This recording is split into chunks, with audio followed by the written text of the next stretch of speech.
Okay, Cancer. So this is just a quick read for you. I just thought I'd try a different deck I don't use often, but it's the Star Codes, Astro Oracle, Heather Rowan Robbins. So the two cards I have out for you are Arrival and Perception.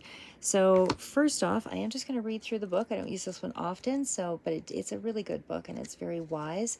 So this is more or less your advice and some of the things that you're going through, the challenges around the cards. So what I see here is you have arrived. This card indicates that how you enter the world, your first impressions, the birth of your journey of self-discovery.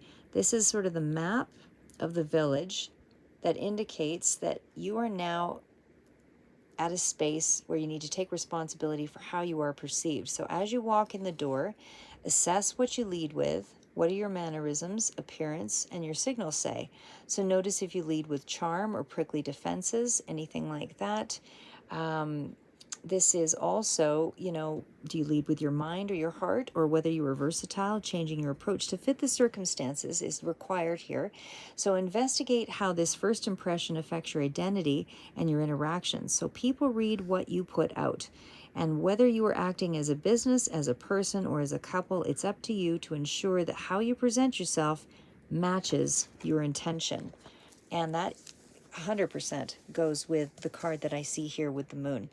So we're just going to get right into that again here. So again, that was more or less the challenge of where things are at.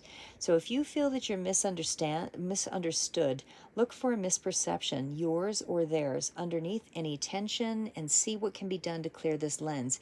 If you strive to be invisible, neutral, or enjoy an air of mystery and play your cards close to the chest, it becomes easier for others to project their assumptions onto you.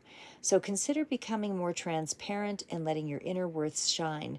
The first house can also bring with it a surge of temper or other strong emotions that rush to your head like mercury in a hot thermometer. If this happens, bring your awareness back down to your feet, reground yourself.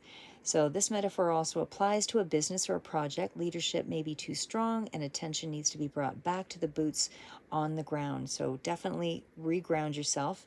You are challenged to see, this is the challenge, you are challenged to see beyond the shallowness of appearances. See beyond smoke screens and take responsibility for how you are perceived. But the gift of the card is evaluate how you interact with the world as the beginning of a journey or self-discovery. And so this is the next card out here. So we've got the moon, and again, that's perception. And wow, do these ever go hand in hand together? And of course, the regular moon is definitely about reflection and all of that. So this is probably very close in that regard. Okay, so perception. The moon is the ruler of Cancer. So again, this is relating around you as well. Inner river of emotions, what motivates you, how you experience things, and how you express your feelings. And it's about how you nurture and need nurturance. So this card is an indication that there are some moodiness aspects that might be going on here, because the action of the card is to first perceive what is unspoken emotional, what unspoken emotional inner calling and patterns drive you, and then to look to your own moon sign. So when you cooperate with your moon's emotional motivation, you'll find it easier to walk in harmony with your path. So next, you want to investigate the needs and the wants of those around you, the emotions underneath the surface that actually run the show. And those primary drives are expressed through habits and actions, nuance and expressions. So rather than through words, look for that underground ocean. It carries the soul's energy. So speak to the insecurities that slow this process. Act in a way that helps others feel nurtured, warm, and emotionally connected. Make them feel at home. Tend the food, the water, the home base. Like the moon, the energy in this situation will wax and wane. So assess the current phase and work with these cycles. So the challenge of this card is to look to your feelings rather than logic to move this situation forward. So notice any strange responses to anxiety, touchy personal defenses, in other words, your triggers, nepotism, xenophobia, subjectivity, insecurity, either in your motivation or in those around you. So tend to the fear that lies underneath these behaviors. And then lastly, what is the gift of the card?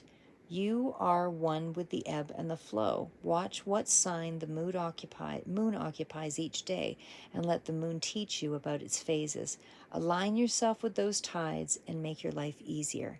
So, in other words, read the room and try to adapt to your crowd. So, and amongst a few other things there, but in a nutshell. Anyway, so that's what I have for you, Cancer. Just a really quick read on this one. I'll try to do some others in the future here, but keep moving forward.